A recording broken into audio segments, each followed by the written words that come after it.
bango-bango ng damit ng laban na. Oh no! Ay aba, naunahan ata ako sa sampayan ah. Hala, sa aling tiri parating. Ay bebang, bakit po yun aling tiri? Anong ginagawa mo dyan? Nagsasampay po. Ay aba, piloso po kang bata ka. Ibig kong sabihin, ano ginagawa mo dyan sa sampayan ko? Hindi nyo naman po to sampayan ah. Ay, sumasagot ka pa. Ah, tanggalin mo yung mga sinampay mo na yan. Saan ako magsasampay? Kung nandyan yung mga damit mo. Ah, wag po, wag po. Huwag niyong tanggalin yung mga sinampay ko, magagalit si nanay. Tanggalin mo yan. Tanggalin mo. Wag po, wag po. Kakasampay ko lang niyang mga yan. Ano, iyak ka? Kung magbuo kong artihan, ako nauna dito. Sampayan ko to. Tumigil ka. Isusumbong kita kay nanay. Nako, wag mo akong daan-daanin sa payak-iyak mo. Nay!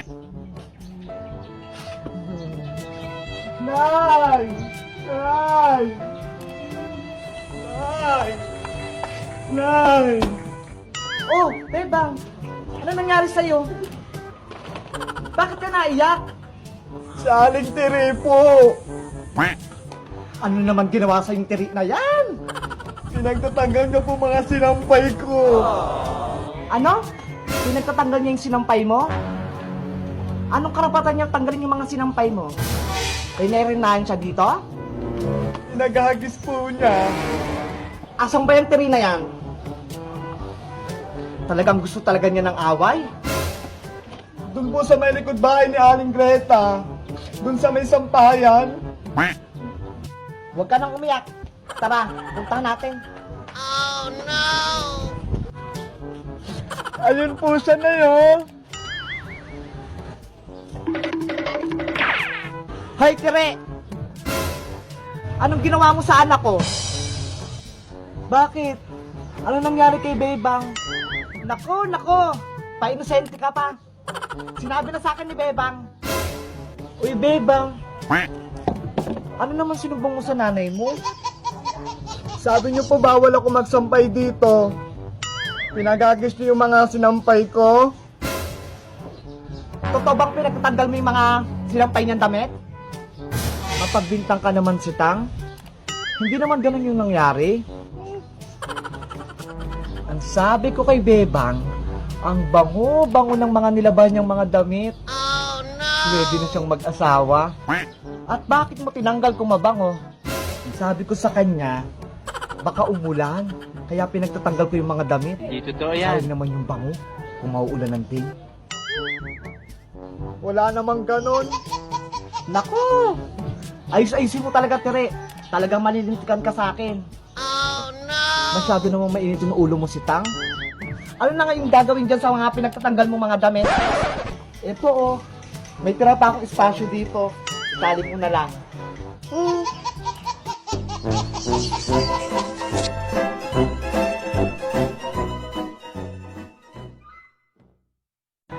Nay! May naalala ba kayo? Ano na naman yung Bebang? Hala, nakalimutan ata ni nanay. Ano ba yan, Nay? Birthday ko po bukas. Nakalimutan nyo na? Akala ko naman kung ano. Siyempre, Bebang, hindi ko makakalimutan yung birthday mo. Eh di, may paghanda ka bukas. May natatabi ako ng konting pera dyan. May pambili ako ng spaghetti para bukas. Yes! Makakatikim na ako ng spaghetti. O siya, maglinis ka na ng bahay para maimbitahan mo yung mga kaibigan mo na pumunta rito. Sige po, Nay! Ang bait-bait niyo po talaga. Later. Iska, punta ka sa bahay bukas ha. Bakit naman? Birthday ko, maghahanda si nanay. Talaga? Ginagawa? Oo, kaya punta ka ha. Masarap yung magluto ng spaghetti.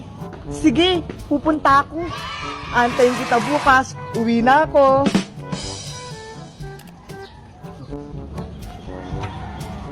Hoy, Bebang. Ano po yun, Aling Tere? Anong pinag-usapan yung dalawa ni Iska? Niyaya ko po si Iska. Birthday ko po kasi bukas. Wow! Birthday mo bukas? Madami kayong handa? Sabi po ni nanay, magluluto siya ng paborito kong spaghetti. Ganon? Pwede mo ba akong imbitahin? Hala, hindi naman po kayo bata ah. Ano ka ba? Pwede naman matatanda sa birthday? Sige na. Para matikman ko naman yung spaghetti ng nanay mo. Kayo pong bahala kung pupunta kayo. Oo naman. Damihan yung luto ah. Tomorrow for sure. Ano na, Bebang? Tara na, Iska. Punta na tayo sa bahay. Nakaluto na ba si nanay mo? Oo, tapos na yun. Tara na. Sige, tara na. Ay, mukhang simula na yung party ah. Magamit ko itong eco bag ko ah. Makakapagkunin na ako ng handa. Nay! Nay! Andito na kami ni Iska! Iska, pasok ka! Hala, Bebang! Wala pa namang handa ah! Hala, lagot! May bisita nga si Bebang! Paano ba yan? Nabayad ko sa kuryente yung pang-budget pang spaghetti niya? Malulungkot siya nito, malamang. Ilabas mo na yung spaghetti, Nay! Ayan na ako, Bebang! Ay, ayan na! Eto na! Pagsalo-salo natin yung tatlo. Ay, abasitang! Kasali ako dyan. Huh? Ba't nandyan ka, Tere? Inimbitahan lang naman ako ng Bebang kahapon. Balita ko, may pa-spaghetti ka. Naku, lagot. Pinagmamalaki nga ng anak mo. Masarap daw yung luto mo. Pinilit niya ako na eh. Gusto niyo daw maki-birthday? O sige na. Pagpasensya niyo na itong niluto ko. Ano yan, Nay? Pansit bihon. Sabi niyo po, handaan niyo ako ng spaghetti. Sorry naman, Bebang. Nalimutan ko kasi. Unit pala natin ang kuryente. Mahirap naman maputulan tayo ng kuryente. Masusunod na lang tayo maghanda. Huwag ka na magtampo. Nilutuan naman kita ng pansit. Alam mo naman yung pansit, di ba? Ay, pampahaba ng buhay. Tama!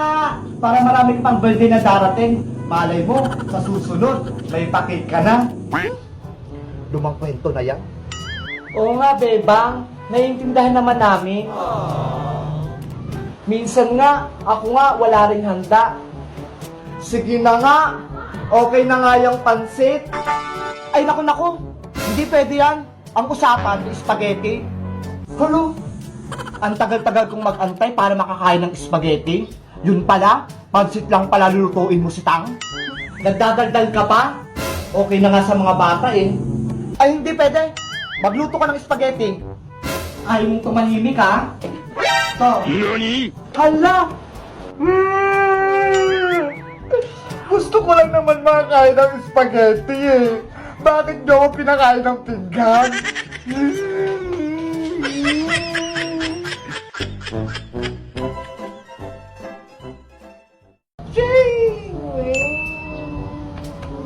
Hoy, Bebang! Ano po yun, Nay? Kapag hinanap ako ni Maring Greta, sabihin mo umalis ako. Pumunta ako sa trabaho ko. Ha? Bakit po?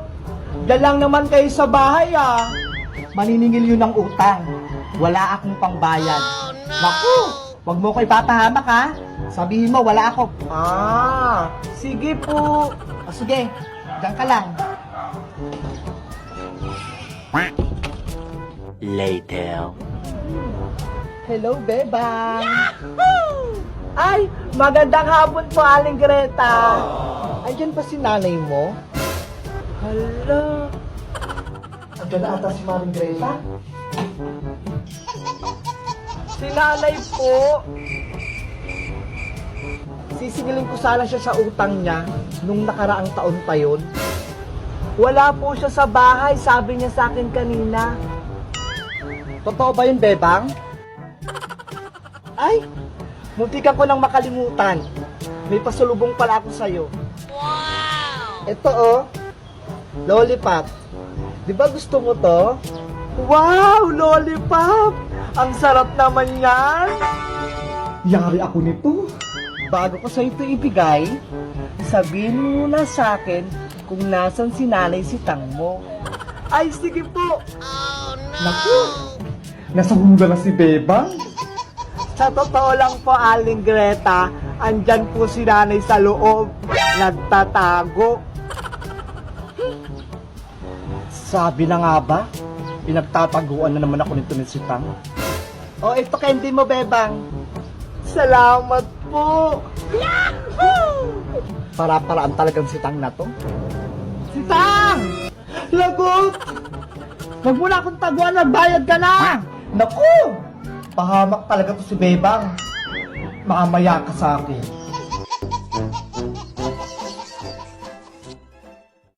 Gulay! Gulay! Gulay kayo dyan!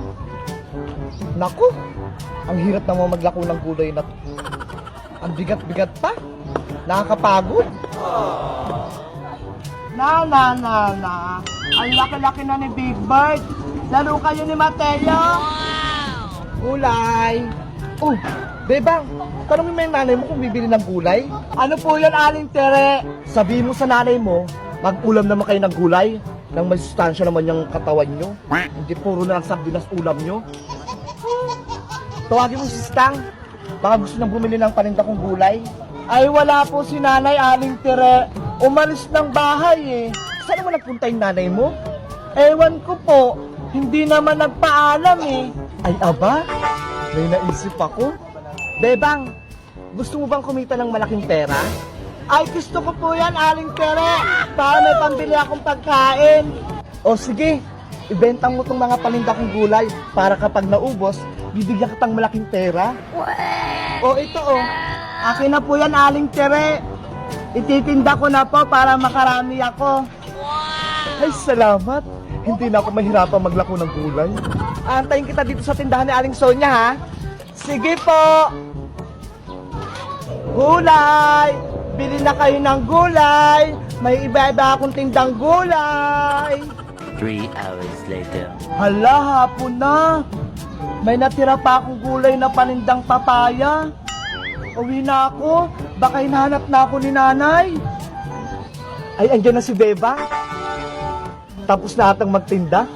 Aling Tere. O ano, Bebang? Naubos mo ba yung paninda ko?